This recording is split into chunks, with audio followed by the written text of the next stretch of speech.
Hello and welcome to Let's Crack UPSC CSE. My name is Pratik Nayak and I welcome you all on the largest YouTube platform for UPSC Civil Service Preparation. नमस्कार दोस्तों, आप सबका स्वागत है Let's Crack UPSC CSE की channel के ऊपर.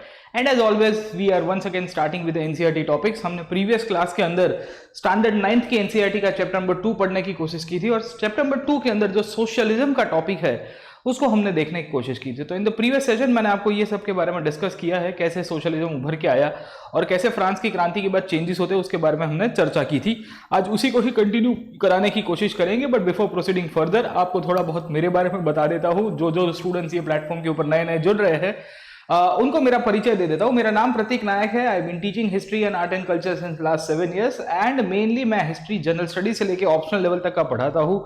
As of now on Unacademy I teach history art and culture for the general studies. GS का पेपर 1 जो है उसमें जो हिस्ट्री आर्ट एंड कल्चर का कॉम्प्रिहेंसिव पैकेज है वो मैं आपको यहाँ पे पढ़ा रहा हूँ. लेट्स क्रैक यूपीएससी सीएसई की चैनल के ऊपर मैं आपके साथ हिस्ट्री आर्ट एंड कल्चर करा रहूंगा, एनसीईआरटी और वो सब टॉपिक्स हम लोग कर रहे हैं.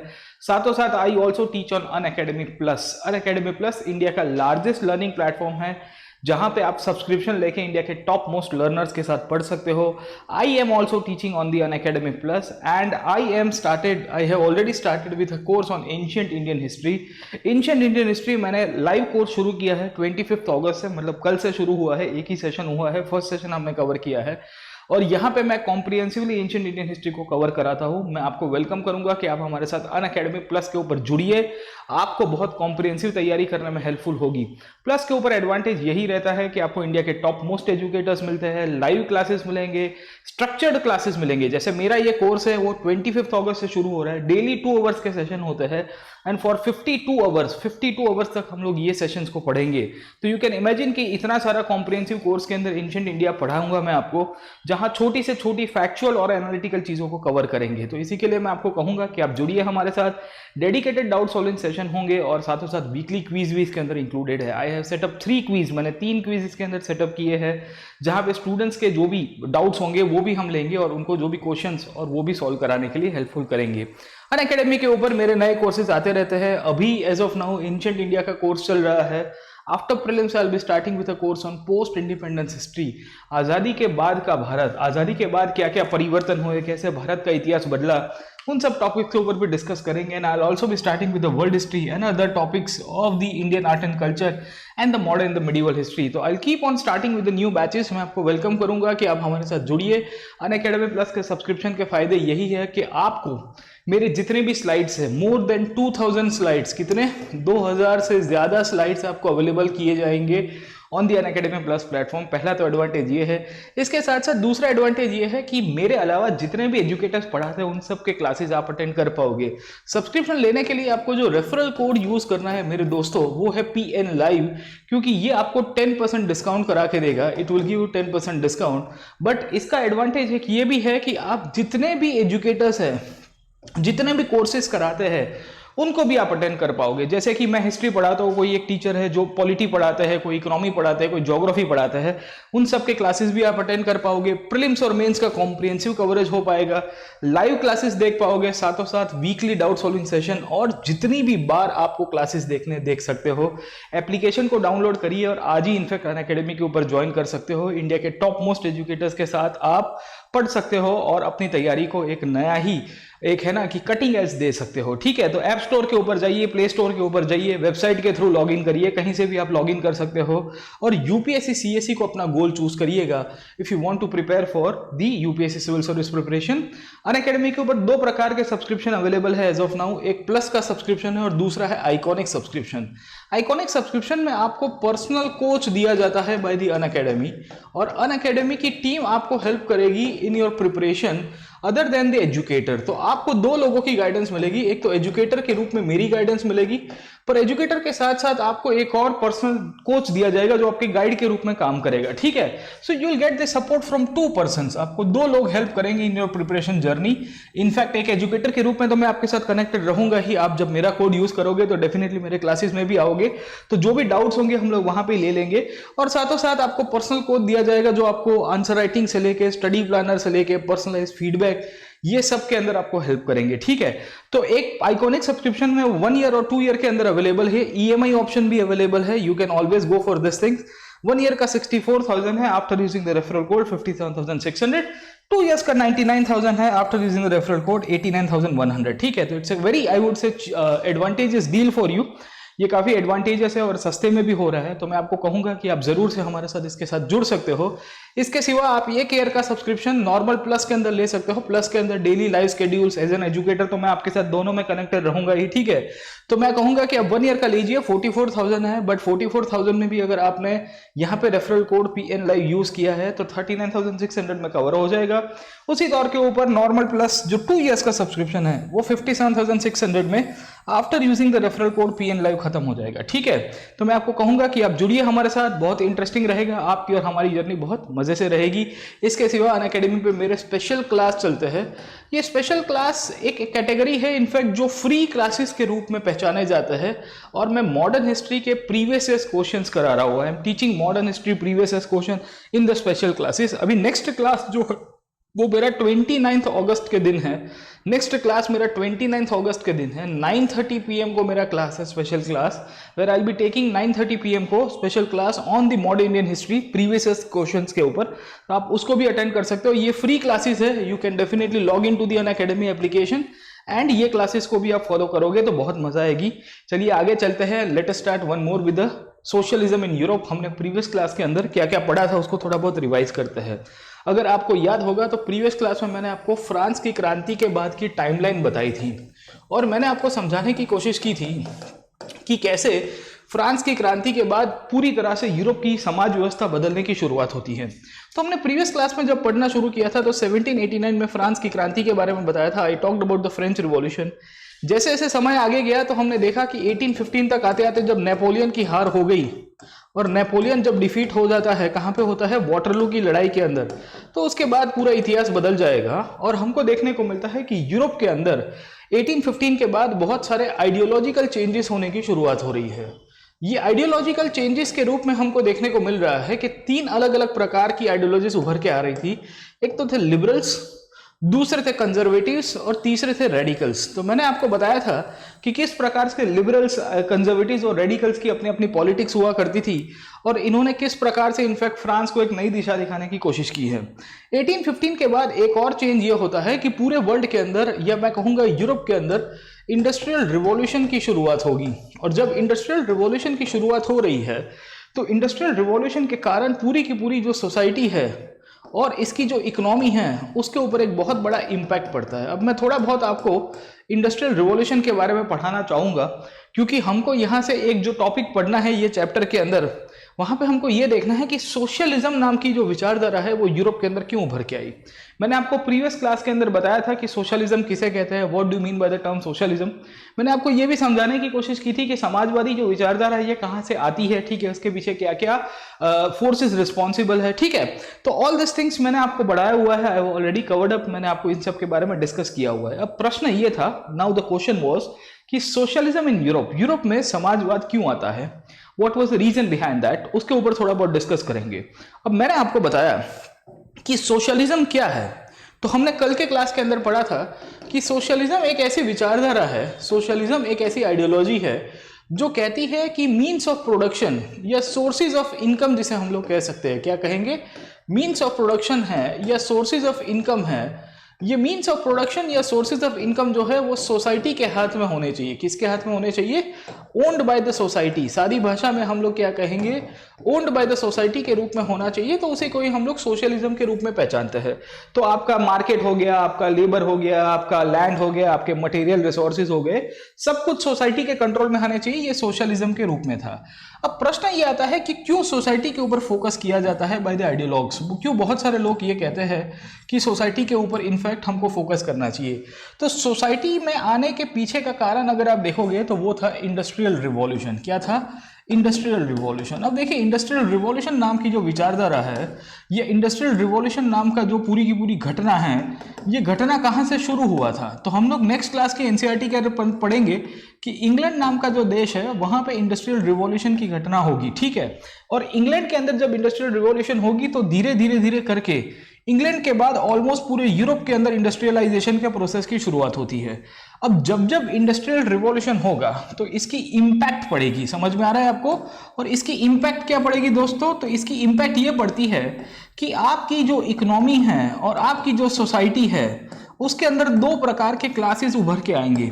एक ऐसा क्लास होगा जो ओनर क्लास के रूप में पहचाना जाएगा, जो इनफैक्ट बड़ी बड़ी इंडस्ट्रीज को ओन करता होगा, जो बड़ी बड़ी इंडस्ट्रीज को ओन करता होगा। एक दूसरा क्लास है जिसे हम लोग कहेंगे वर्कर क्लास, जो मूलभूत रूप से ये इंडस्ट्रीज के अंदर लेबर के रूप में काम कर रहा होगा।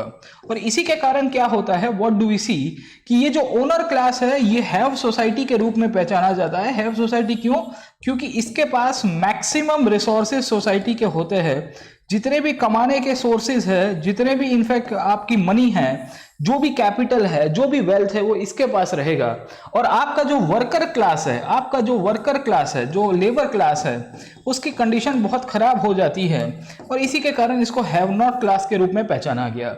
जब यूरोप के अंदर ये सब घटनाएं हो रही थी इंडस्ट्रियलाइजेशन के कारण, तब एक वर्ग आता है जिसने कहा कि आप जो प्राइवेट कैपिटल की बात करते हो और प्राइवेट ओनरशिप की बात कर रहे हो, क्योंकि ये जितनी भी इंडस्ट्रीज बनी हैं, क्या बना है, जितनी भी इंडस्ट्रीज बनी है वो सब इनफैक्ट प्राइवेट ओनर्स ने बनाई हैं। ये प्राइवेट ओनरशिप के कारण यूरोप के अंदर पूरी की पूरी समाज व्यवस्था चरमरा गई है, आपकी पूरी की पूरी सोशियो इकोनॉमिक कंडीशंस खराब हो गई है।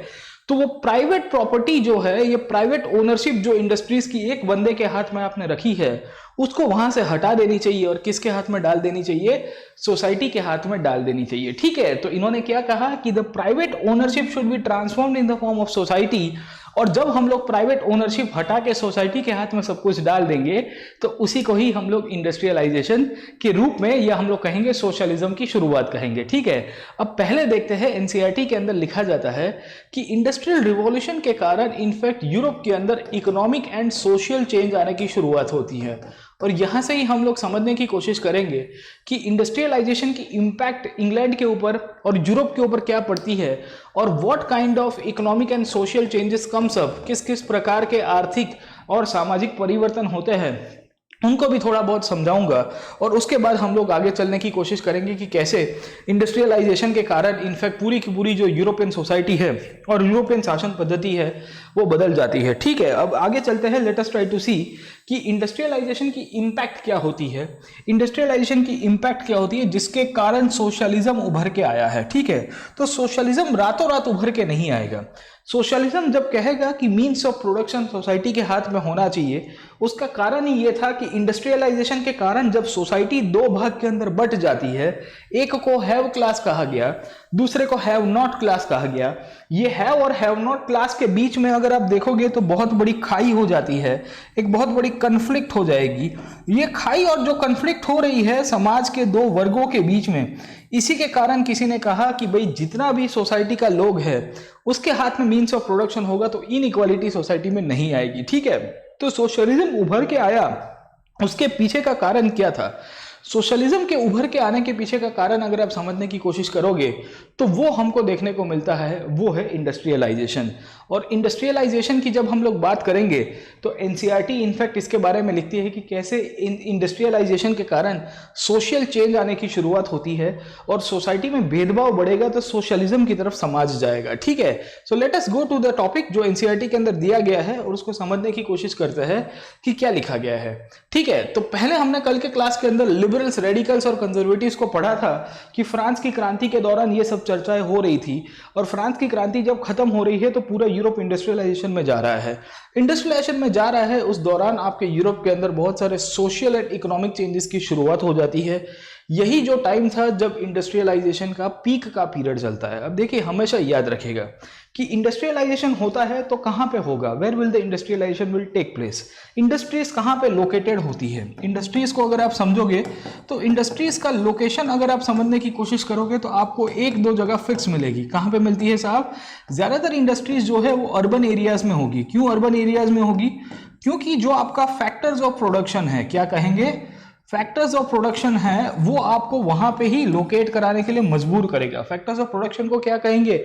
Land, labour, capital, entrepreneurship, technology, ठीक है। ये सब कुछ आपको इंडस्ट्रीज के लिए चाहिए होता है। मजदूर चाहिए होते हैं, आपको जमीन चाहिए होते हैं, आपको पैसा चाहिए होता है, आपको टेक्नोलॉजी चाहिए होती है, आपको ट्रांसपोर्टेशन चाहिए होता है। तो गांव के अंदर अगर आपने इंडस्ट्रीज खड़ी की, if you try to establish an industry in the village, what will happen sir? आपको मार्केट ही नहीं मिलेगा, आपको इनफैक्ट आपकी जो रीच है, आपकी जो ज्योग्राफिकल स्प्रेड है वो भी नहीं मिलेगी।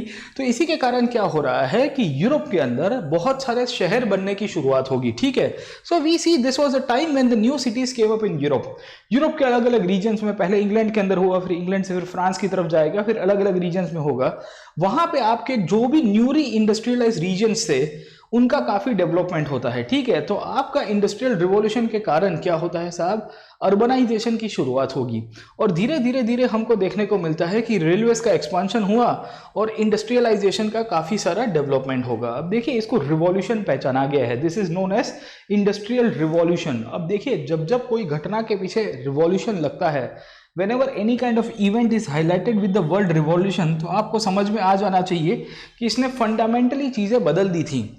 इंडस्ट्रियलाइजेशन में इनफैक्ट बहुत सारी चीज़ें बदलने की कोशिश की थी और इसी के कारण हमको देखने को मिलता है कि जो रिवॉल्यूशन क्यों कहते हैं इसको, इंडस्ट्रियल रिवॉल्यूशन क्यों कहते हैं, तो इंडस्ट्रियल रिवॉल्यूशन के पीछे इसको कहने का कारण एक ही है कि इंडस्ट्रियलाइजेशन जब हुआ तो उसने जो मेथड ऑफ प्रोडक्शन है, क्या कहेंगे, मेथड ऑफ प्रोडक्शन है, वो पूरी तरह से बदल दिया। पहले लोग जो थे वो हाथ से सब कुछ बनाते थे, हैंडमेड चीज़ें होती थी, हैंडीक्राफ्ट का आपका इंपॉर्टेंस मिलेगा। अब इंडस्ट्रियलाइजेशन जब होता है तो आपका मेथड ऑफ प्रोडक्शन बदल गया।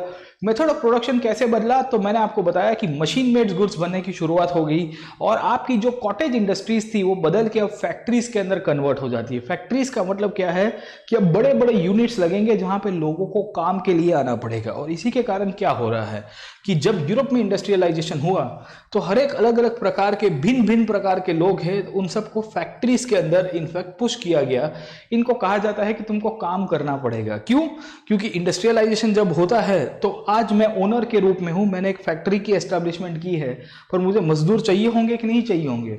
तो मैंने क्या किया कि मैंने एक एडवर्टाइजमेंट दी सोसाइटी के अंदर। मैंने कहा कि भाई मेरे को मजदूर चाहिए, जो जो लोग काम करने के लिए उत्सुक है वो सब आ जाइए मेरे साथ। तो इंडस्ट्रियलाइजेशन होने के कारण क्या हुआ कि many of the labour were started attracting to the cities, ठीक है। अब क्या होता है, व्हाट इज हैपनिंग, ठीक है। उसमें ये लेबर के रूप में आप देखोगे तो कौन कौन मिलता है? मैन मिलेंगे, पुरुष भी मिलेंगे, स्त्री भी मिलेंगे और बच्चे भी मिल जाएंगे, ठीक है। सो यू कैन इमेजिन कि इंडस्ट्रियलाइजेशन जब होता है तो एक सोर्स ऑफ इनकम बहुत लोगों को आया, एक सोर्स ऑफ एम्प्लॉयमेंट आने की शुरुआत हो गई, ठीक है। अब सोशलिज्म कैसे आएगा उसके ऊपर थोड़ा बहुत जाता हूं, उसको समझाता हूं। बट प्रॉब्लम क्या हो रहा है आप समझने की कोशिश करो कि जब इंडस्ट्रियलाइजेशन हुआ तो लोग इनफैक्ट बहुत बड़ी मात्रा में इंडस्ट्रीज में काम करने के लिए चले जाते हैं। अब देखिए कंडीशन क्या हो जाती है। आपके जॉब सीकर्स जो थे, क्या कहते हैं, जॉब सीकर्स का मतलब क्या होता है दोस्तों? जो लोग जॉब ढूंढना चाहते थे या जॉब लेना चाहते थे, इनकी संख्या जो थी वो कुछ ज्यादा हुआ करती थी। क्या थी? They were more in number. But जब हम लोग जॉब गिवर्स की बात करेंगे, किसकी बात करेंगे? जॉब गिवर्स की बात करेंगे, तो इंडस्ट्रीज लगाने वाले जो लोग थे उनकी एक लिमिटेड संख्या हुआ करती थी। गेटिंग माय पॉइंट और नॉट? तो क्या हो रहा है कि डिमांड और सप्लाई के बीच में मिसमैच हो रहा है। क्या हो रहा है साहब? इंडस्ट्रियलाइजेशन जब हुआ, when the industrialisation took place, तो हमको क्या देखने को मिल रहा है कि जॉब सीकर्स जो है, जिनको नौकरी चाहिए, उनकी इनफैक्ट संख्या ज्यादा है। बट जब हम लोग जॉब गिवर्स की बात करेंगे, when we try to understand the story of job givers, तो ये वो लोग थे जिनकी संख्या बहुत लिमिटेड थी, they were very less number of people. तो जॉब सीकर्स और जॉब गिवर्स के बीच में जब हम लोग कॉन्फ्लिक्ट देखते हैं, when we try to see the conflict between job seekers and job givers, तो हमको क्या देखने को मिल रहा है? व्हाट वी आर विटनेसिंग, हमको एक ही चीज देखने को मिल रही है कि जॉब सीकर्स जो है, इन्होंने इनफैक्ट जॉब गिवर्स मतलब इंडस्ट्रीज के जो ओनर हुआ करते थे, इनको कहा कि हमको काम दे दो। इंडस्ट्री के ओनर ने कहा कि मैं काम तो दूंगा तुम लोग को, ठीक है, आप मेरे मजदूर हो, मैं आपको काम तो दूंगा, पर सैलरी और आपके जो वेजेस है वो बहुत ही कम रहेंगे। गेटिंग माय पॉइंट और नॉट? आपके वर्किंग आवर्स जो है वो मैं डिसाइड करूंगा और मैं आपको बोलूंगा उस हिसाब से तुमको काम करना है। गेटिंग माय पॉइंट है ना? तो क्या होता है, व्हाट इज हैपनिंग साहब, जब जब इकोनॉमी में डिसरप्शन होगा, जब जब इकोनॉमी में डिमांड आपकी इनफैक्ट बहुत ही हाई है और सप्लाई लिमिटेड है, तो क्या होगा साहब, प्राइसेस फ्लक्चुएट होने की शक्यता रहेगी। यहां पे हम लोग देखते हैं कि जो इंडस्ट्रीज के ओनर हुआ करते थे, ये ओनर लोगों ने डिसाइड किया कि भाई हम हमारे रूल्स बनाएंगे अगर आपको इंडस्ट्री में काम करना हो। अब देखिए यूरोप के अंदर क्या कंडीशन है। यूरोप के अंदर इनफैक्ट 18 सेंचुरी के बाद की बात बता रहा हूं मैं, I am talking about the 19 century. 19 century के यूरोप के अंदर आपका उस दौरान का जब हम लोग समय देखेंगे तो पॉपुलेशन बूम हो गया था। क्या हो गया था साहब? Population boom. पॉपुलेशन बूम का मतलब क्या होता है दोस्तों, कि उस दौरान आपका पॉपुलेशन का विस्फोट हुआ था। अब पॉपुलेशन का बूम हुआ उसका मतलब ये होता है कि साहब इनफैक्ट लोगों को अब जॉब्स के लिए यहाँ से वहाँ घूमना पड़ेगा। गेटिंग माय पॉइंट और नॉट? और यूरोप के अंदर उस दौरान एक ऐसी कंडीशन थी जब बहुत सारे लोग अनएम्प्लॉयड हुआ करते थे। ठीक है, तो इनफैक्ट आप समझोगे तो यूरोप के एक अंदर जो इकोनॉमिकली अगर आप कंडीशंस देखो तो बहुत खराब थी। और जब इकोनॉमिक कंडीशंस यूरोप के अंदर बहुत खराब थी, जहां जॉब्स लोगों के पास नहीं है, पॉपुलेशन ज़्यादा है, अनएम्प्लॉयमेंट अपनी हाइट के ऊपर है, तो कोई भी एक इंसान है, say for example this is mister Peter, और मिस्टर पीटर इनफैक्ट एक जॉब लेने के लिए जा रहे हैं and he is going to the owner of a factory. वो कोई इंडस्ट्री के ओनर के पास जा रहा है। ये ओनर का नाम चलो हम लोग मिस्टर जैक लिख देते हैं। क्या लिखते हैं? मिस्टर जैक लिख देते हैं। तो mister Peter is trying to go to mister Jack. Mister Peter Jack के पास जाके कहते हैं कि साहब मेरे को जॉब दे दो, मेरी कंडीशन बहुत खराब है, मुझे नौकरी नहीं मिल रही है। मिस्टर जैक मिस्टर पीटर को क्या कहेंगे कि बेटा मैं तुमको नौकरी तो दूंगा पर सैलरी मैं डिसाइड करूंगा, तुमको कितना घंटा काम कर रहा है वो मैं डिसाइड करूंगा। अब देखिए इस दौरान क्या होता है साहब कि जब जब इनफैक्ट इंडस्ट्रीज के ओनर्स के हाथ में सब कुछ आ गया तो इन्होंने इनफैक्ट वेजेस भी डिसाइड किए, वर्किंग आवर्स भी डिसाइड किए, और मिस्टर पीटर के पास कोई ऑप्शन था नहीं। He did not had any other option because mister Peter had no option. उन्होंने डिसाइड किया कि चलो कोई बात नहीं, हम लोग खाली खोटा वेला बैठा रहे पूरी लाइफ में और हम लोग है ना ऐसे ही जीवन निकाले, देन इट्स बेटर कि हम लोग है ना यहाँ पे जॉब ले लेते हैं। ठीक है, गेटिंग माय पॉइंट? तो क्या हो रहा है, हमको यही देखने को मिला कि यूरोप के अंदर इनइक्वालिटीज बहुत बढ़ रही है। क्यों बढ़ रही है? क्योंकि वर्किंग आवर्स बहुत ही लॉन्ग हुआ करते थे। जो ड्यूटी आवर्स थे 14 घंटे 16 घंटे 18 घंटे लोगों को काम करना पड़ता था। 18 आवर्स के आसपास का आपका वर्किंग आवर था। वेजेस बहुत पुअर हुआ करते थे, लोगों को बहुत खराब काम मतलब है ना बहुत कम दाम के अंदर काम करना पड़ता था, और उस दौरान इनफैक्ट अनएम्प्लॉयमेंट बहुत ही हाई था। ठीक है, तो इंडिया हो या यूरोप हो उस टाइम के अंदर सब जगह के ऊपर हमको देखने को मिलता है कि अनएम्प्लॉयमेंट काफ़ी हाई हुआ करता था, और इसी के कारण एक बहुत बड़ी इनइक्वालिटी सोशली और इकोनॉमिकली उभर के आ रही थी। ठीक है, अब आप समझने की कोशिश करो, फैक्ट्रीज के अंदर हम लोग जब बात करते हैं, जब हम लोग बात करते हैं, कोई भी इंसान होगा जो इनफैक्ट फैक्ट्री में जॉब करने गया है। अब mister Peter has gone to the industry owner. Mister Peter किसके पास गए हैं? एक इंडस्ट्री के ओनर के पास गए, मिस्टर जैक के पास। जैक ने उसको कहा कि मैं सैलरी कम दूंगा। मिस्टर पीटर ने एग्री किया। तुमको 18 घंटा काम करना पड़ेगा, तो भी एग्री किया। अब मिस्टर पीटर जो थे वो ओरिजिनली शहर में नहीं रहते थे। मिस्टर पीटर कहाँ रहते थे? Used to stay in village. अब मिस्टर पीटर तो गांव के अंदर रह के तो जॉब नहीं कर पाएंगे, सो मिस्टर पीटर को माइग्रेट करना पड़ा। कहाँ पे माइग्रेट करना पड़ा दोस्त? He had to migrate to a city. समझे कि नहीं समझे? ठीक है, तो क्या होता है कि इंडस्ट्रियलाइजेशन जब इंग्लैंड के अंदर हुआ और यूरोप के अंदर होता है तो बहुत सारे लोग सिटी में भी माइग्रेट करेंगे। Many of the people will be migrating to city. ठीक है, बहुत लोग बहुत भारी मात्रा के अंदर शहरों के अंदर भी माइग्रेट करते हैं। अब जब माइग्रेट सिटी के अंदर करेंगे पर आपकी सैलरी बहुत कम है, आपको ड्यूटी आवर ज्यादा पे करने हैं, तो क्या अपना घर बार अफोर्ड कर पाओगे? When you have very less salary can you afford a house for yourself? अगर आपकी तनख्वाह ही नहीं है तो क्या आप अच्छी खासी मात्रा में अपनी सैलरी को इनफैक्ट चला पाओगे या अपनी सैलरी से अपना घर चला पाओगे? ये प्रैक्टिकली थोड़ा इम्पॉसिबल हो जाएगा। तो इंग्लैंड के अंदर भी यही हो रहा है, यूरोप के अंदर भी यही हो रहा है। जब हम लोग इंग्लैंड और यूरोप की बात करेंगे तो हाउसिंग और सैनिटेशन एक बहुत ही इंपॉर्टेंट मुद्दा था, जहां पे बहुत सारे शहरों के अंदर स्लम्स का डेवलपमेंट होने की शुरुआत हो जाती है। गेटिंग माय पॉइंट है ना? सो इन दिस सिचुएशन हमको देखने को मिला कि यूरोपियन सोसाइटी जो थी वो उस टाइम पे काफ़ी सारे इकोनॉमिक चेंजेस के रूप में उभर के आ रही थी। और यूरोपियन सोसाइटी के अंदर जो वर्ग था वहाँ पे क्लास इनइक्वालिटीज की तरफ चला गया। अब देखिए, जब समाज के अंदर क्लास इनइक्वालिटीज बढ़ती है, whenever the social and the economic inequalities are increasing in the European society, तो there were many people in the society, they were looking for the solution कि इसका सॉल्यूशन क्या लेके आएंगे, इसका सॉल्यूशन कैसे लेके आएंगे। अब आप समझने की कोशिश करो, मैं आपको थोड़ा बहुत समझाने की कोशिश करता हूँ कि अब इसका सॉल्यूशन कैसे लाया जाएगा, ठीक है। तो इसके बारे में एक फोटोग्राफ दिया गया है, अगर आप देख रहे हो, ये आपका फोटोग्राफ जो दिया है, जो इनफैक्ट 19th सेंचुरी के मिड का पीरियड है। 19th सेंचुरी के मिड का पीरियड कब होगा? करीबन 1850s के आसपास का पीरियड होगा। This will be the period of 1850s। और उस दौरान इनफैक्ट गरीब लोग कैसे रहा करते थे, उसका एक पेंटिंग कम फोटोग्राफ किसी ने बनाया है, ये एनसीईआरटी में दिया हुआ है। तो ये बहुत खराब कंडीशन थी। अब क्या हो रहा है कि सोसाइटी के अंदर आप समझने की कोशिश करोगे, सोसाइटी के अंदर अगर आप समझने की कोशिश करोगे तो एक चीज़ बहुत क्लियर कट लिख रही है कि इनइक्वालिटी बहुत बढ़ गई है। समझे कि नहीं समझे? इनइक्वालिटी क्यों बढ़ गई है? तो मैंने आपको बताने की कोशिश की, इनइक्वालिटी बढ़ने के पीछे के कारण यही थे कि जो अमीर लोग थे वो लोग और मालदार हुए, क्योंकि इंडस्ट्रियल प्रोडक्शन बढ़ने की शुरुआत हो गई। गरीब लोग थे, उनको कम तनख्वाह के अंदर मैक्सिमम काम करना पड़ा था, इनको सोर्स ऑफ इनकम बहुत लिमिटेड हुआ करते थे, इनकी कंडीशन बहुत खराब हो गई थी। अब प्रश्न ये आता है कि इसका सॉल्यूशन कैसे किया जाएगा, how the solution will be done, ठीक है। तो यूरोप के अंदर जब हम लोग देखते हैं तो हमने जो आइडियोलॉजिकल ग्रुपिंग्स की बात की थी प्रीवियस क्लास के अंदर, उसमें एक ग्रुप हुआ करता था लिबरल्स का। मैंने आपको बताया था कि लिबरल्स कौन हुआ करते थे। तो मैंने आपको कल के क्लास के अंदर समझाने की कोशिश की थी कि लिबरल्स वो लोग थे जो उस टाइम पे in fact political changes, economic changes और सोशल चेंजेस के लिए काफ़ी सारा रिफॉर्म्स की डिमांड कर रहे थे। याद आया कि नहीं आया आपको? और मैंने आपको बताया था कि लिबरल्स ने इनफैक्ट जो मोनार्की है उसको अबॉलिश करने की मांग की, लिबरल्स ने इंडिविजुअल राइट्स की मांग की, लिबरल्स ने पार्लियामेंट्री फॉर्म ऑफ गवर्नमेंट की बात की, सेपरेशन ऑफ पावर की बात की।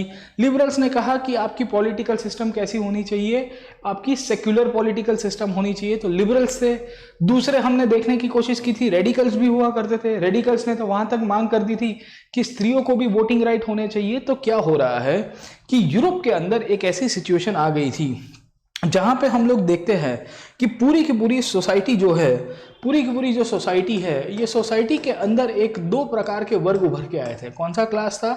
एक था हैव क्लास, एक था हैव क्लास, और दूसरा कौन सा था दोस्त? हैव नॉट क्लास था। मैंने आपको समझाने की कोशिश की, हैव क्लास जो है ये ओनर क्लास था, जिसके पास बड़ी बड़ी इंडस्ट्रीज हुआ करती थी और ये काफ़ी मालदार लोग थे, दे वर क्वाइट रिच पीपल। और उसके पीछे अगर हम लोग हैव नॉट क्लास की बात करेंगे, when we try to understand the case of have not class, तो हमको देखने को मिल रहा है हैव नॉट क्लास वाले लोग थे बहुत ही कंगाल लोग थे। इनके पास कोई ज़्यादा कंडीशन नहीं हुआ करती थी, ना ही इनके पास कुछ ज़्यादा पैसे भी हुआ करते थे, ठीक है। तो ये जो हैव वर्सेस हैव नॉट की जो लड़ाई है वो यूरोप के अंदर उभर के आएगी। क्यों? क्योंकि ये काफ़ी अमीर लोग थे, इनके पास जो स्टैंडर्ड ऑफ लिविंग जो था ये काफ़ी अच्छा हुआ करता था, और इनफैक्ट इन्हीं के पास हर एक चीज़, अगर आप देखोगे रिसोर्सेज से लेके सब कुछ इन्हीं के पास हुआ करता था। हम लोग जब हैव नॉट क्लास की बात करते हैं तो ये लोग बेचारे बहुत ही गरीब लोग थे, इनका स्टैंडर्ड ऑफ लिविंग अगर आप देखोगे तो बहुत ही नीचे की कक्षा में चला गया था। इनके पास ना हाउसिंग की कंडीशन अच्छी हुआ करती थी, ना ही इनफैक्ट अगर आप देखोगे सैनिटेशन, टॉयलेट वॉयलेट की भी कोई फैसिलिटी नहीं हुआ करती थी। तो खराब परिस्थितियों में इनको रहना होता था, ठीक है। सो दे वर इन अ वेरी बैड कंडीशंस। अब जब हम लोग हैव वर्सेस हैव नॉट की बात करते हैं, when we try to understand the have versus the have not class, जब हम लोग हैव वर्सेस हैव नॉट की बात करेंगे तो यूरोप के अंदर जो सोसाइटी थी मिड 18th सेंचुरी में, कब की बात कर रहा हूँ, सॉरी मिड 19th सेंचुरी के, ये मिड 19th सेंचुरी का जो पीरियड है उसको लेके काफी लोगों ने इनफैक्ट प्रश्न उठाए। मेनी पीपल, मेनी आइडियोलॉग्स जो थे वो इनफैक्ट इसके ऊपर, आइडियोलॉग्स का मतलब क्या है कि जिन्होंने इनफैक्ट क्वेश्चन करना शुरू किया था, इन्होंने क्वेश्चन करना शुरू किया और इन्होंने सोचा कि इसका सॉल्यूशन क्या आ सकता है, what can be the solution to the European society, और इसका सॉल्यूशन क्या लाएंगे, ठीक है। तो सॉल्यूशन लाने के लिए दो प्रकार के आपके आइडियोलॉग्स थे। एक तो मैंने आपको कल के क्लास के अंदर बताया था लिबरल्स, याद आया कि नहीं आया आपको, और दूसरे कौन हुआ करते थे? रेडिकल्स, ठीक है। अब देखिए क्या हो रहा है, what is happening. The liberals were the ones in fact who were proposing some kind of reforms in the political sense. इन्होंने इनफैक्ट पॉलिटिकल सेंस में काफ़ी सारे रिफॉर्म्स को प्रमोट किया था। मैंने आपको कल के क्लास के अंदर बताया था कि राइट टू वोट का इन्होंने प्रमोट नहीं किया था, बट उसके सिवाय काफ़ी सारे रिफॉर्म्स इन्होंने प्रमोट कराए थे लिबरल्स ने। होता यह है कि जब हम लोग लिबरल्स की बात करेंगे तो लिबरल सोच तो रहे थे कि सोसाइटी में जो इनइक्वालिटी हो गई है, सोसाइटी में जो इनइक्वालिटी हो गई उसको सॉल्यूशन लाना पड़ेगा। पर कैसे लाएंगे साहब? प्रॉब्लम ये था कि liberals were the one who were the owner of the industries as well। समझ में आ रहा है कि नहीं आ रहा है? ठीक है, ये वो लोग थे जो इलीट क्लास से बिलोंग करते थे, जो पढ़े लिखे वर्ग के लोग थे, और इनफैक्ट इनके पास काफ़ी सारी इंडस्ट्रीज़ की ओनरशिप भी हुआ करती थी। तो क्या हो रहा है कि जब हम लोग यूरोपियन सोसाइटी की बात करेंगे, तो हमको देखने को मिल रहा है कि लिबरल्स और रेडिकल्स की जो विचारधारा थी उसको लेके अब चर्चा बढ़ने की शुरुआत हो जाती है। गेटिंग माय पॉइंट है ना? अब क्या होता है, व्हाट इज हैपनिंग, उसको थोड़ा बहुत समझाने की कोशिश करता हूँ। अब इंडस्ट्रीज जो थी यूरोप के अंदर वो किसके कंट्रोल में हुआ करती थी? क्या पब्लिक के कंट्रोल में थी, क्या कोई एक व्यक्ति के कंट्रोल में थी? तो मेजोरिटी ऑफ द इंडस्ट्रीज जो यूरोप के अंदर उभर के आई है वो किसके कंट्रोल में थी? इंडिविजुअल्स के कंट्रोल में। इंडिविजुअल्स का मतलब क्या होता है साहब? ठीक है, दे वर दी वंस। इनफैक्ट एक कोई व्यक्ति है, मैंने आपको बताया मिस्टर जैक का एग्जांपल दिया, तो mister Jack is the owner of the industry and he might be employing 1000 people in his industry. वो इनफैक्ट 1-2 हज़ार लोगों को नौकरी पे रखता होगा। इस प्रकार की चीजें आपको मिलेगी। ठीक है, अब रेडिकल्स और लिबरल्स ये वो ग्रुप था जो इनफैक्ट आइडियोलॉजिकल चेंजेस चाहता था, बट ये खुद ही इंडस्ट्रीज के मालिक थे, ये खुद हायर मिडिल क्लास से बिलोंग करते थे, ये खुद इलीट क्लास से बिलोंग करते थे, and they were the ones जिन्होंने इंडस्ट्रीज को एक टाइम पे मैक्सिमम ओन भी किया था। गेटिंग माय पॉइंट है ना? तो क्या हो रहा है कि जितने भी इनफैक्ट आपके लिबरल्स और रेडिकल्स थे, इन सब ने इंडस्ट्रीज तो ओन की थी। इनका मानना यह था कि साहब देखिए, इंडस्ट्रीज हमने ओन की है, हमारे लिए अच्छी बात है, हम लोग को प्रॉफिट भी मिल रहा है। पर ये लिबरल्स और रेडिकल्स ये भी चाहते थे, इनको ये भी पता था कि अगर हमारे हैव नॉट क्लास के पास अगर स्टैंडर्ड ऑफ लिविंग उनका इंक्रीज नहीं हुआ, क्या उनको घर की फैसिलिटी नहीं मिली, क्या उनको सैनिटेशन नहीं मिला, अगर उनको एजुकेशन नहीं मिला, क्या होगा? अगर उनका स्टैंडर्ड ऑफ लिविंग नहीं बढ़ता है, क्या आता है साहब? उनका स्टैंडर्ड ऑफ लिविंग नहीं बढ़ता है, उनको हेल्थ एजुकेशन की फैसिलिटी नहीं मिलती है, तो क्या होगा साहब? सोसाइटी के अंदर इनइक्वालिटी बहुत बढ़ जाएगी। And there is every possibility कि जब सोसाइटी में इनइक्वालिटी बढ़ती है, जब समाज के अंदर असमानता आती है, तो उसका सबसे बड़ा नुकसान जो है वो रूलिंग क्लास को ही झेलना पड़ता है। Whenever the inequality increases, so there will be some kind of reaction from the society। जब समाज के अंदर असमानता बढ़ती है तो ऑब्वियसली सोसाइटी के अंदर एक वर्ग होगा जो कहीं ना कहीं हिंसा करने की कोशिश करेगा। और अगर ज़्यादा से ज़्यादा वायलेंस हो जाती है, if there is more and more violence in the society, there is every possibility, याद रखेगा कि इनफैक्ट रिएक्शन जो है वो रूलिंग क्लास के सामने चला जाएगा। यहाँ पे जब यूरोपियन सोसाइटी की बात करते हैं तो जो रूलिंग क्लास था वो हैव क्लास हुआ करता था, जो इंडस्ट्रीज के मालिक हुआ करते थे वही बहुत सारे लोग पॉलिटिशियंस में अंदर भी आगे चले गए थे। गेटिंग माय पॉइंट है ना? तो इनको एक चीज पता थी, the liberals were very much clear कि हमने पैसा कमाया है, हम लोग काफ़ी अमीर हुए हैं, हम लोग ने इंडस्ट्रीज भी लगाई है, बट हमको ये भी ध्यान रखना है कि हमारी जो लेबर फोर्स है वो हेल्दी रहनी चाहिए। हमारी लेबर फोर्स के साथ भेदभाव जो हो रहा है उसको हमको कम करना पड़ेगा। ठीक है, इसके लिए एनसीईआरटी क्या लिखता है? एनसीईआरटी ने स्टेटमेंट बहुत इंटरेस्टिंगली दिया है।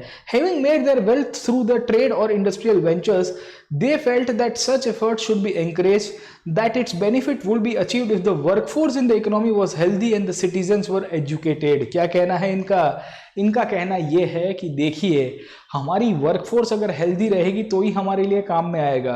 अगर हमारी वर्कफोर्स जिसके पास सैलरी ही नहीं मिल रही है, जिनकी तनख्वाह बहुत कम है, वो बहुत ख़राब कंडीशन में रह रहे हैं, इनका स्टैंडर्ड ऑफ लिविंग ख़राब है, तो क्या ये हेल्दी रह पाएंगे?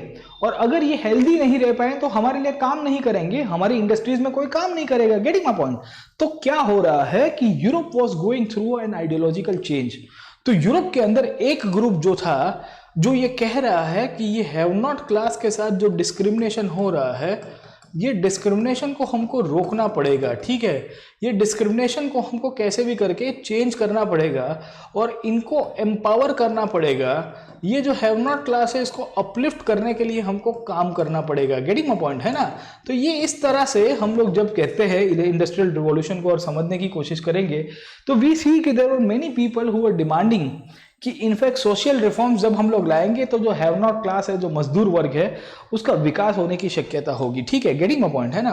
तो in this situation we see there were many people जो इनफैक्ट रिफॉर्म्स की मांग कर रहे थे, और लिबरल्स उनमें से एक थे। ये लिबरल्स ही थे जिन्होंने इनफैक्ट प्रिविलेज सिस्टम को क्रिटिसाइज किया। अब देखो प्रिविलेज सिस्टम क्या हुआ करती थी। तो यूरोप में जब इंडस्ट्रियलाइजेशन चल रहा था तो उस दौरान आपकी लैंडलॉर्डशिप भी बहुत सारी जगह पे मिलेगी, जमींदारी सिस्टम जिसे हम लोग कहते हैं आज की तारीख में इंडिया के अंदर। तो ये जो जमींदारी सिस्टम है, जो लैंडलॉर्डशिप हुआ करती थी, बड़े बड़े जमींदार और जागीरदार जो थे, जिन्होंने बड़े बड़े एस्टेट बना के रखे थे, वो इनफैक्ट सिस्टम को डोमिनेट किया करते थे। They used to dominate the system many a times. And because the zamindars and the jagirdars used to dominate on a big way, वो बड़ी मात्रा में अंदर जब डोमिनेट किया करते थे चीज़ों को, तो उसके कारण हमको क्या देखने को मिल रहा है? उसके कारण हमको यही देखने को मिला कि इनफैक्ट लिबरल्स ने कहा कि ये जमींदारी सिस्टम को भी हमको हटाना पड़ेगा। ठीक है, so the liberals were opposed to the privileges of the old aristocracy. Old aristocracy का मतलब क्या है साहब? कि जो पुराने लोग इनफैक्ट कहते थे कि बाय बर्थ, मैं जन्म के आधारित मेरा ये सिक्का चलेगा और मैं फलाने समाज से बिलोंग करता हूँ, इसके मेरा ही दबदबा रहेगा, उसको भी क्रिटिसाइज किया है। तो ठीक है, तो we see which had by birth they firmly believe in the value of individual effort, labour and the enterprises. Liberals का बहुत सारे लोगों का मानना था, इवन इंडस्ट्रियल ओनर्स का मानना था, जिनका इन सब का बहुत ही क्लियर कट कहना था कि देखिए हम लोग है ना, जो पुराने प्रिविलेज सिस्टम है उसको बदलने की कोशिश करेंगे।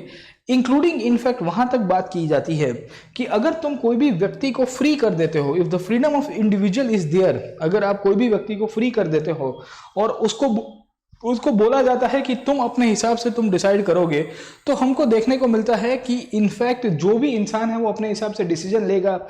उसको जहाँ पे काम करना है वहाँ पे काम करेगा, जो भी इंडस्ट्रीज में काम करना है, जहाँ पे समाज के अंदर कंट्रीब्यूशन करना है, वो सब कुछ चीज़ें कर सकता है। गेटिंग माय पॉइंट है ना। सो इन दिस सिचुएशन हमको क्या देखने को मिलता है कि यूरोपियन सोसाइटी के अंदर बहुत बड़ा सोशल चेंज आने की शुरुआत होती है। तो इंडस्ट्रियलाइजेशन के कारण क्या हुआ, हैव और हैव नॉट क्लास आया। ये हैव नॉट क्लास को एम्पावर करने के लिए, मार्क माय वर्ड्स, ये हैव नॉट क्लास जो है उसको एम्पावर करने के लिए बहुत लोगों ने अपने आंदोलन चलाए और कहा कि एक व्यक्ति को फ्री होना चाहिए और उसको अपना डिसीजन लेने के लिए अधिकार होना चाहिए कि उसको क्या काम करना है। whenever a person will be deciding on his own, on her own, कि I want to do so and so work, it will be a contribution to the society और इनफैक्ट वो सोसाइटी के लिए काफी फायदे कारक भी होगा। गेटिंग माय पॉइंट है ना। तो इसी के कारण कहा जाता है कि if the poor could labour and those with capital could operate without restraint, गरीब इंसान अगर मजदूर के रूप में भी काम करता है, जिसके पास पैसा है वो इंडस्ट्रीज लगा सकता है, तो वो इनफैक्ट एक सिम्बायोटिक रिलेशनशिप को एस्टैब्लिश कर देगा। गेटिंग माय पॉइंट है ना। तो इन दिस सिचुएशन हमको क्या देखने को मिलता है कि यूरोपियन सोसाइटी के अंदर जब हम लोग बात करेंगे, यूरोपियन सोसाइटी के अंदर जब हम लोग बात करेंगे तो यूरोपियन सोसाइटी के अंदर बहुत सारे फंडामेंटल चेंजेस आने की शुरुआत हो गई।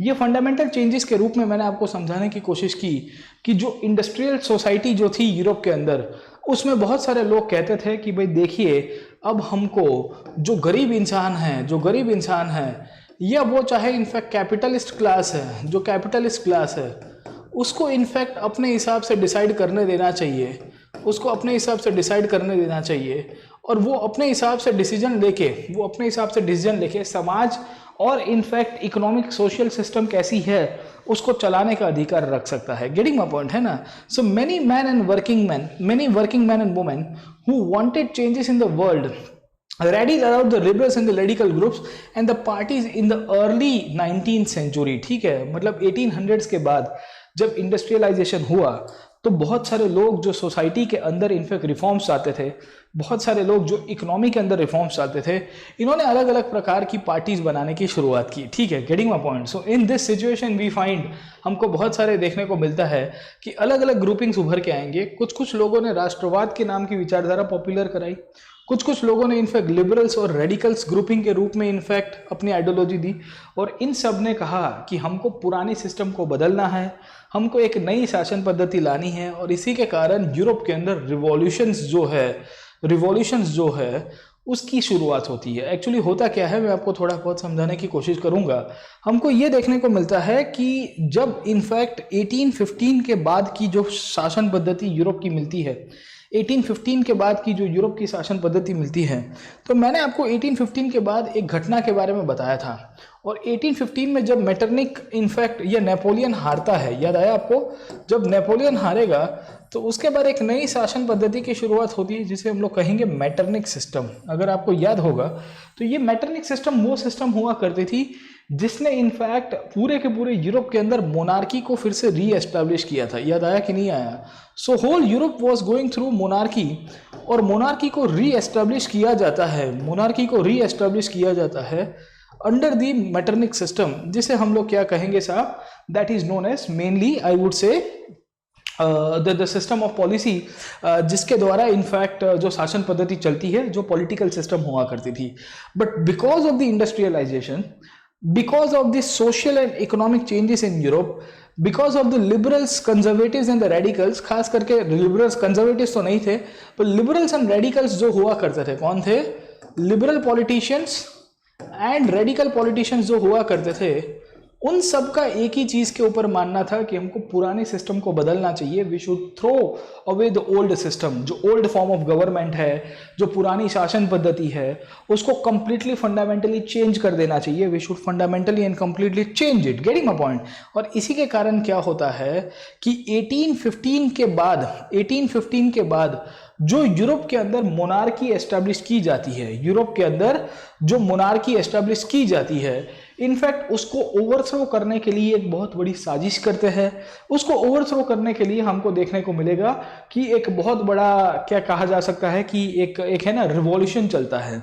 तो 1815 के बाद यूरोप के अंदर इनफैक्ट रिवॉल्यूशंस की शुरुआत होगी।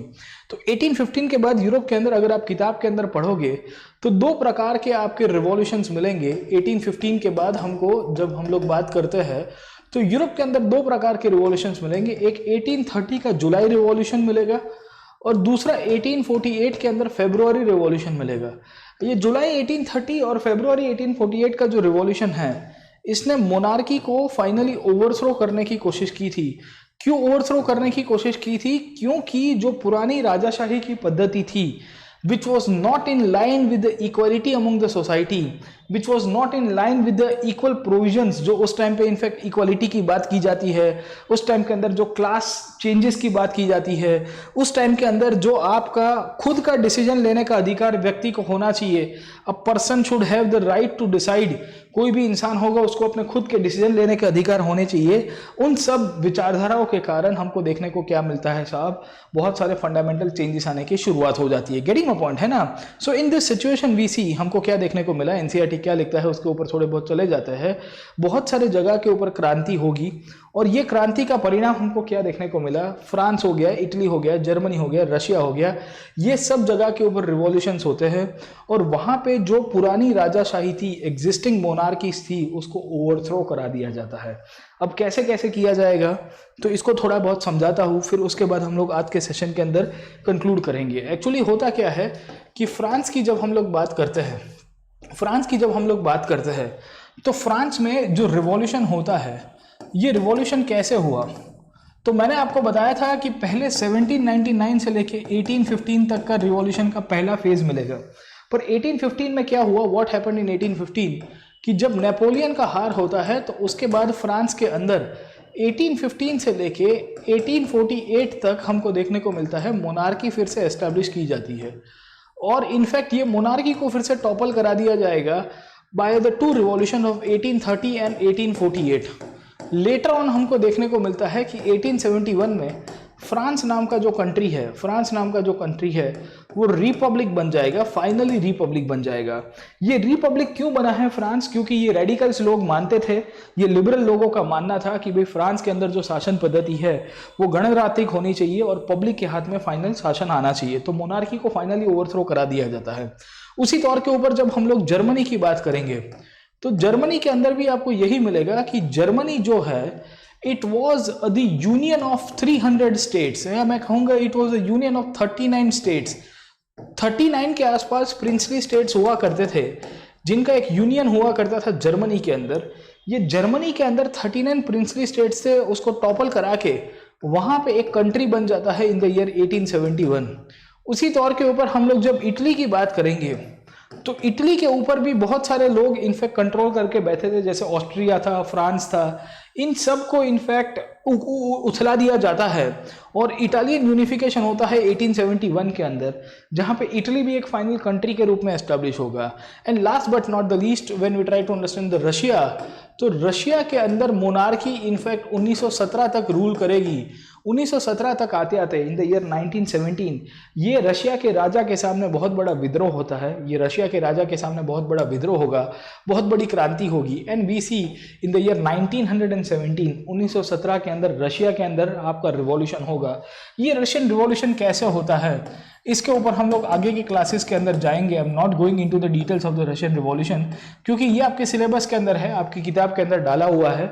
ये 3-4 टॉपिक आपके नहीं डाले हुए कि कैसे इनफैक्ट जर्मनी, फ्रांस, इटली, इन सब जगहों के ऊपर इनफैक्ट मोनार्की को ओवरशैडो करा के हुए, मोनार्की को हटा के फाइनली हमको क्या देखने को मिलता है, एक रिपब्लिकन फॉर्म ऑफ गवर्नमेंट मिलेगी। क्या मिलेगी? रिपब्लिकन फॉर्म ऑफ गवर्नमेंट मिलती है। ये जो रिपब्लिकन फॉर्म ऑफ गवर्नमेंट मिलती है, इसके पीछे कौन से फोर्सेस रिस्पॉन्सिबल थे? तो इसके पीछे फोर्सेस जो रिस्पॉन्सिबल थे वो थे लिबरल्स के और वो थे रेडिकल्स के। यही लोग चाहते थे कि फ्रांस के अंदर और फ्रांस के बाहर पूरे यूरोप के अंदर जो पॉलिटिकल गवर्नमेंट की सिस्टम है, जो फॉर्म ऑफ गवर्नमेंट है, वो बदल दिया जाए। शासन पद्धति पब्लिक के हाथ में आनी चाहिए और जो पूरी की पूरी जो समाज व्यवस्था, राज्य व्यवस्था है, वो भी पब्लिक के हाथ में डीलिंग करने की बात की जाएगी। Getting my point? तो इन दिस सिचुएशन वी सी बहुत सारे कंट्रीज के अंदर रिवॉल्यूशंस होंगे और काउंटर रिवॉल्यूशंस होंगे।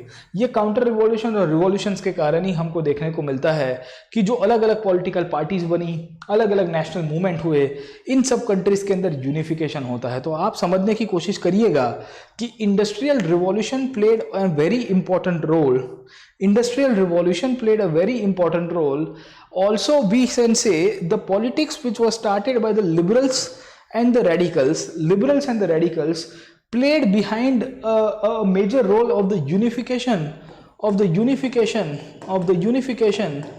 of Italy and Germany। ठीक है, इटली और जर्मनी की जो एकीकरण जो हुआ है उसमें आपको इन सब का बहुत बड़ा कंट्रीब्यूशन मिलेगा और इसमें आपको इन सब का बहुत बड़ा एक रोल प्ले भी मिल जाएगा। गेटिंग माय पॉइंट, है ना? तो हम लोग क्या कहते हैं? हम कहते हैं कि 1815 के बाद का यूरोप, 1815 के बाद का जो यूरोप था, वो यूरोप के अंदर 3-4 प्रकार की घटनाएं हुई। पहली एक तो इंडस्ट्रियल रिवॉल्यूशन हुई, जिसमें सोसाइटी में है और हैव नॉट क्लास के बीच में कन्फ्लिक्ट होने की शक्यता हुई। दूसरी हम लोग कहते हैं कि लिबरल्स और रेडिकल्स की जो पॉलिटिक्स थी, किसकी? लिबरल्स और रेडिकल्स की जो पॉलिटिक्स थी, इसने इनफैक्ट जो अभी तक की बची हुई जो पुरानी मोनार्कीज जो अभी तक जिंदा हुआ करती थी, जो थोड़ी बहुत चल रही थी, उसको भी फाइनली टॉपल करा देता है और वहां पे नेशनलिज्म के रूप में फाइनली हमको देखने को मिला कि एक कंट्री बन जाता है। A country will be formed over a period of time. And last but not the least हम लोग क्या कहेंगे आखिर के अंदर? हम लोग क्या कंक्लूड कर सकते हैं? हम लोग आखिर के अंदर ये कंक्लूड कर सकते हैं कि देखिए कि जो पूरी शासन पद्धति चलती थी उसको पूर्ण रूप से बदल दिया जाता है। गेटिंग माय पॉइंट, है ना? So we see many countries जहां पे आपकी मोनार्की को ओवरथ्रो कर दिया जाएगा। इसमें फ्रांस, इटली, जर्मनी, रशिया का एग्जाम्पल दिया है। और इटली के अंदर जो यूनिफिकेशन है बहुत ही लंबा प्रोसेस है, पर 1815 के बाद ही इटालियन यूनिफिकेशन होगा, क्योंकि 1815 में नेपोलियन हारता है और फिर आपके लिबरल्स और रेडिकल्स ने जो पॉलिटिक्स खेली उसके पीछे बहुत बड़ा रोल प्ले है। उसी तौर के ऊपर जब हम लोग देखते हैं कि जर्मनी का यूनिफिकेशन है, ये जर्मनी की यूनिफिकेशन में भी आपको जो रिवॉल्यूशनरी एक्टिविटीज है और खास करके बिस्मार्क जैसे लीडर्स का एक बहुत बड़ा कंट्रीब्यूशन मिलेगा। तो उसके ऊपर भी डिस्कस करेंगे हम लोग जैसे ही समय मिलेगा। और आपके एनसीईआरटी के चैप्टर में ज़्यादा इसमें लिखा नहीं है, बट मैं आपको वेलकम करूंगा कि आप हमारे साथ जुड़िए ऑन दी अनअकैडमी प्लेटफॉर्म। तो उसमें मैं आपको अच्छी तरह से समझा भी पाऊंगा और बहुत डिटेल के अंदर बता भी पाऊंगा। ठीक है, so will be discussing on that point. हम लोग उसके ऊपर भी डिस्कस करेंगे, आप चिंता मत करिएगा। प्लस के ऊपर तो जरूर से हम लोग ये सब पॉइंट्स के ऊपर डिस्कस करते हैं। अब देखिए 2-3 पॉइंट के ऊपर हम लोग यहाँ पे पढ़ेंगे, उसके बाद ये चैप्टर को कंक्लूड करेंगे। अब देखो क्या लिखा गया है। There were many nationalist in Europe who were coming out. ठीक है, उस टाइम पे ये जो आपकी आइडियोलॉजिकल चेंजेस हो रहे थे, इंडस्ट्रियल रिवॉल्यूशन के कारण भी जो चेंजेस हो रहे थे, तो उसमें बहुत सारे लोग थे जिन्होंने बोलना शुरू किया, जिन्होंने कहा कि हम हमारे देश को आज़ाद दिलाना चाहते हैं फ्रॉम द मोनार्की, और जो फॉजिल ऑफ द पास्ट, जो पुरानी शासन पद्धति है, उसको ओवरथ्रो किया जाता है। तो there were many nationalist who talked about the revolutions that would create nations, ठीक है। तो बहुत सारे कंट्रीज बनने की बात हो जाती है जहां हर एक इंसान के पास इक्वल राइट्स होगा। मतलब आप समझने की कोशिश करो, इक्वल राइट्स की बात फ्रांस की क्रांति से शुरू हुई थी यूरोप के अंदर। फ्रांस की क्रांति के कारण जो लिबरल और रेडिकल पॉलिटिक्स उभर के आई, कौन सी लिबरल और रेडिकल पॉलिटिक्स उभर के आई, जिन्होंने भी इक्वल राइट्स की बात की, इसके कारण पूरे यूरोप के अंदर जितने भी लोग थे वो भी मोटिवेट हुए कि अगर फ्रांस वाले लिबरल और रेडिकल राइट्स दे सकते हैं कि why not us. If the French people can give their own people, अगर फ्रांस के लोग अपने नागरिकों को अपने राइट्स दे सकते हैं तो व्हाई नॉट अस। और इसी के कारण क्या मिलता है कि 1815 में जब फ्रांस की क्रांति खत्म हो गई और मोनार्की को फिर से री एस्टैब्लिश किया गया, सब जगह पे हंगामा होता है। 1815 के बाद ही हमको देखने को मिला कि इटली के अंदर एक क्रांतिकारी हुआ करते थे जिनका नाम था गुसेप मजीनी। ये मजीनी ने इनफैक्ट इटली के अंदर पूरा का पूरा जो यूनिफिकेशन है उसके अंदर बहुत बड़ा रोल प्ले किया है। एक्चुअली मजीनी नाम के जो क्रांतिकारी हैं उनके बारे में थोड़ा बहुत बता देता हूँ। इन्होंने यंग इटली करके एक ऑर्गेनाइजेशन बनाया था और इनका मानना यह था कि इटली के ऊपर जो फॉरेनर्स रूल कर रहे हैं, खास करके इटली उस टाइम पे ज्योग्राफिकली डिवाइडेड था। There were certain areas which were controlled by Austria, there were certain areas which were controlled by, I would say, the regions, उस टाइम पे हम लोग कह सकते हैं वो फ्रांस के अंदर में थे। there were certain areas जहाँ पे हम लोग कह सकते हैं कि वहाँ पे पोप का रूल था, जो आपका क्रिश्चियन जो हेड है, ठीक है, वेटिकन वाला रीजन, रोम वाला रीजन। तो ये मजीनी चाहता था कि ये सब पूरा एक हो जाना चाहिए, the whole of Italy should be united. तो मजीनी इनफैक्ट 1815 के बाद बहुत ही एक डोमिनेटिंग फोर्स के रूप में आया, जिसने एक सीक्रेट ऑर्गेनाइजेशन बनाया था, नाम ही था यंग इटली। और यंग इटली के द्वारा उसने इटली को यूनिफाई किया, और इटली को यूनिफाई करने के साथ साथ लोगों को कहा कि देखिए हम लोग कैसे एक हो सकते हैं, हाउ कैन बी टुगेदर, ठीक है। तो we see nationalism was on its peak 1815 के बाद, because of this certain changes that were taking place in Europe. 1815 के बाद, 1815 के बाद हम लोग एक चीज़ के ऊपर कंक्लूड कर सकते हैं कि 1815 के बाद यूरोप के अंदर जो प्रकार के चेंजेस हुए थे, वो चेंजेस में हम लोग 3 से 4 पॉइंट के ऊपर इनफैक्ट पूरा का पूरा एनालिसिस कर सकते हैं। और 1815 के बाद क्या होता है, 1815 के बाद क्या होता है, जब उसको हम लोग समझते हैं, जब उसको समझने की कोशिश करते हैं, तो हमको पता चलता है कि एक साइड के ऊपर इंडस्ट्रियल रिवॉल्यूशन की शुरुआत होती है। किसकी? इंडस्ट्रियल रिवॉल्यूशन की शुरुआत होती है। और जब इंडस्ट्रियल रिवॉल्यूशन होगा यूरोप के अंदर, तो हमको क्या देखने को मिला, सोसाइटी के अंदर 2 प्रकार के क्लास उभर के आए। एक था हैव क्लास और दूसरा कौन सा था, हैव नॉट क्लास। मैंने आपको अभी थोड़ी देर पहले बताया। दूसरा हम लोग कहते हैं कि जो मोनार्की हुआ करती थी, ये मोनार्की को फिर से री एस्टैब्लिश किया जाता है। पर मोनार्की को फाइट करने के लिए हमको देखने को मिलता है कि अलग अलग प्रकार के ग्रुप्स उभर के आए, जिसे लिबरल्स के रूप में पहचाना गया है, रेडिकल्स के रूप में पहचाना गया है, और हम लोग क्या कह सकते हैं कि जो रिवॉल्यूशनरीज थे, जो उस टाइम पे मोनार्की को एस्टैब्लिश करने की या उसको फेंकने की बात कर रहे हैं। और तीसरा पॉइंट हम लोग देखते हैं वो है rise of socialism in Europe. ठीक है, यूरोप के अंदर समाजवाद का उद्भव।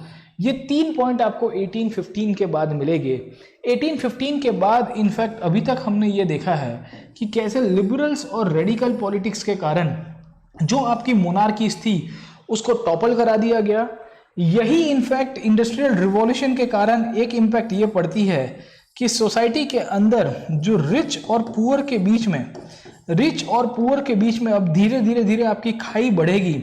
There will be, I would say, gulf between the rich and the poor. और रिच और पुअर के बीच में जब गल्फ बढ़ता है, तो इनफैक्ट बहुत लोगों ने कहा कि आपका जो मीन्स ऑफ प्रोडक्शन है वो पब्लिक के हाथ में होना चाहिए, सोसाइटी के हाथ में होना चाहिए। और यहाँ से फिर सोशलिज्म जो है वो यूरोप के अंदर और पॉपुलर होगा।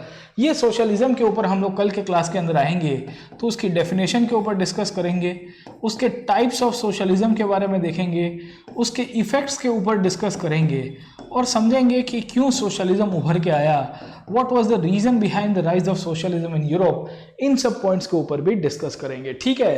तो हमने जब ये चैप्टर शुरू किया था, when we started this chapter, तो मैंने आपको इसका सबसे पहला व्यू दिया था कि 1815 तक आते आते ये लिबरल्स और रेडिकल्स का पॉलिटिक्स कैसे उभर के आया, और मोनार्की जो बची कुछ ही एक शासन व्यवस्था के रूप में थोड़ी बहुत जिंदा थी, उसको फाइनली एंड करा दिया जाता है। कहाँ कहाँ एंड कराया जाता है? फ्रांस के अंदर एंड कराया गया, फ्रांस के बाद हम लोग देखेंगे इटली के अंदर एंड कराया गया, फिर जर्मनी के अंदर जब देखते हैं तो जर्मनी के अंदर भी एंड होता है, और फाइनली रशिया के अंदर भी होगा, ठीक है। तो इन सब पॉइंट्स के ऊपर हम लोग डिस्कस करेंगे, विल बी डिस्कसिंग। और इटली के अंदर मैंने आपको बताया कि मजीनी करके जो क्रांतिकारी थे, कौन थे? मजीनी, जिनका इनफैक्ट इटालियन यूनिफिकेशन में एक रिवॉल्यूशनरी के रूप में बहुत बड़ा रोल प्ले था, जो ये कहते हैं कि भाई देखिए, हम पूरे यूरोप को बदलना चाहते हैं, हम चाहते हैं कि पब्लिक के हाथ में सत्ता होनी चाहिए, ठीक है। तो 1815 के बाद एक चीज़ हमको क्लियर कट मिलती है, वो है इंडिविजुअल राइट्स के ऊपर अब सोसाइटी बहुत फोकस कर रही थी, और एक चीज़ बोल रही थी कि let the people should decide what should be the social condition, what should be the economic policy and what should be the political decisions, ठीक है। व्यक्ति डिसाइड करेगा कि सामाजिक, आर्थिक, राजकीय, इंक्लूडिंग धार्मिक, हम लोग इसके अंदर क्या लिख सकते हैं, रिलीजियन जो है वो भी सोसाइटी के रूप में पर्सन को डिसाइड करने के अधिकार होने चाहिए कि कैसी शासन व्यवस्था और कैसी इनफैक्ट सिस्टम चलनी चाहिए। ना कि कोई राजा डिसाइड करेगा, ना ही जब यहाँ पे हम लोग इंडिविजुअल राइट्स के अंदर बात करेंगे तो हैव क्लास, जो मालिक वर्ग था जिसके बीच में कन्फ्लिक्ट हो रही थी, उसके बारे में भी एनसीईआरटी ने लिखा हुआ है, ठीक है। गेटिंग माय पॉइंट, है ना। तो इन दिस सिचुएशन हमको देखने को मिलता है कि आपके यहाँ यूरोप के अंदर बहुत सारे चेंजेस हुए। ये चेंजेस की जब हम लोग बात करेंगे तो बहुत लोगों ने इनफैक्ट रिफॉर्म्स की मांग की।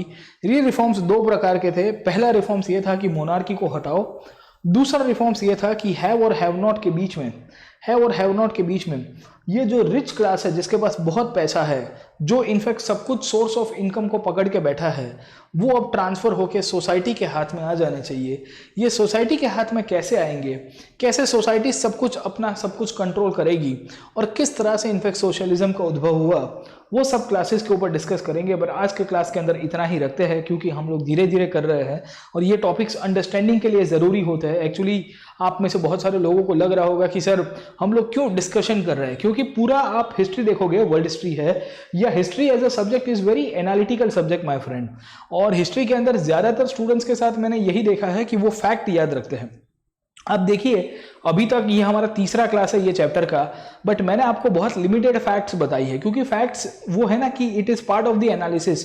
जब हम लोग एनालिसिस करते हैं तो उसी का ही पार्ट बन जाता है, तो उसमें अलग से करने की ज़रूरत नहीं होती है, ठीक है। You are not suppose to do the facts on your different way, या उसको रट्टा मारने की ज़रूरत नहीं है। आप एनालिसिस करिए कि फ्रांस की क्रांति के बाद क्या हुआ, ठीक है। What happened after the French revolution.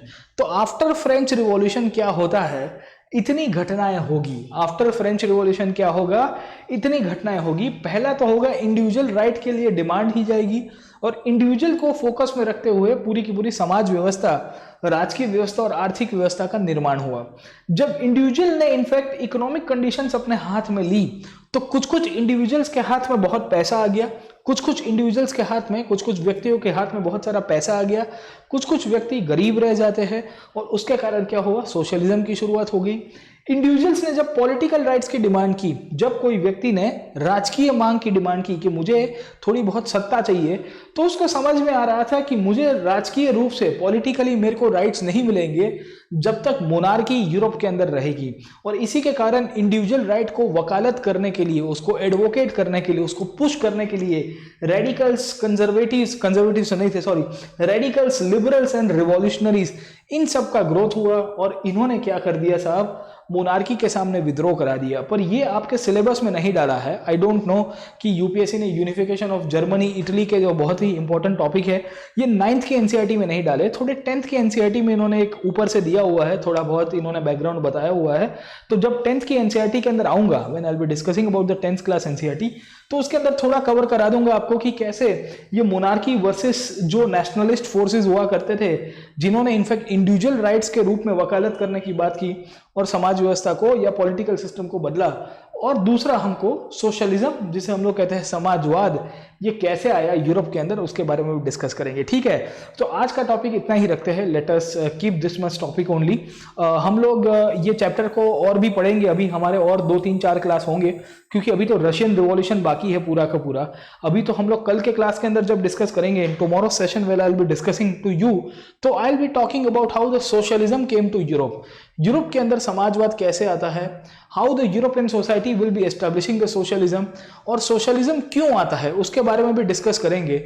हम लोग ये भी समझने की कोशिश करेंगे कि सोशलिज्म के उभरने के पीछे कौन से फोर्सेस रिस्पॉन्सिबल थे, और कैसे कार्ल मार्क्स से लेके कैसे हम लोग लुई ब्लैंक की बात करेंगे, कैसे हम लोग रॉबर्ट ओवन की बात करेंगे, जो सोशलिज्म के अलग अलग एग्जाम्पल्स देते हैं और हमको बताते हैं कि समाजवाद क्या होता है, क्यों हमको इनफैक्ट इंडिविजुअल राइट्स के ऊपर ज्यादा फोकस ना करते हुए सोसाइटी के राइट्स के ऊपर फोकस करना चाहिए। ठीक है ना, तो इन सब पॉइंट्स के ऊपर भी डिस्कस करेंगे। आई will be discussing on this much points only, and फिर उसके बाद हम लोग देखेंगे कैसे सोशलिज्म उभर के आया, एंड धीरे धीरे करके ये सोशलिज्म रशिया के अंदर क्रांति कराएगा। ठीक है, the socialism will be responsible behind the Russian revolution. तो कल के क्लास के अंदर will be discussing about the rise of socialism, will also be discussing about how the socialism came, what were the factors that were responsible for the rise of socialism, the types of socialism, and how the socialism will be going for revolt, वो कैसे क्रांति कराता है। ठीक है, तो आज का सेशन दोस्तों इतना ही रखते हैं, let us keep this much session for today session.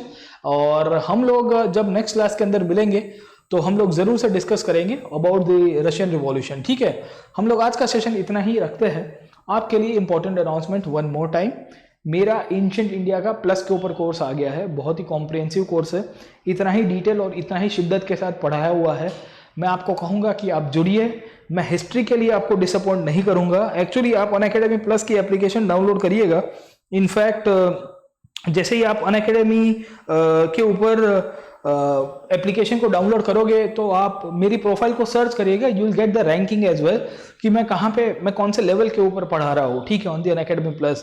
तो यहाँ तो फाउंडेशन आपको कराता रहूँगा, इसमें कोई प्रॉब्लम नहीं होगा, पर फाउंडेशन के ऊपर भी हमको कुछ करना है, तो उसके लिए मैं आपको ज़रूर से कहूँगा कि आप 1-to-1 गाइडेंस ले सकोगे, लाइव क्लास में अपने डाउट्स पूछ सकोगे, और अच्छी तरह से आपका जो भी डाउट्स होगा उसको भी हम लोग सॉल्व करेंगे। ठीक है, like, share and subscribe to this platform.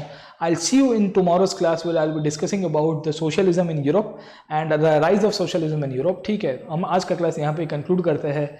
Till then, keep studying.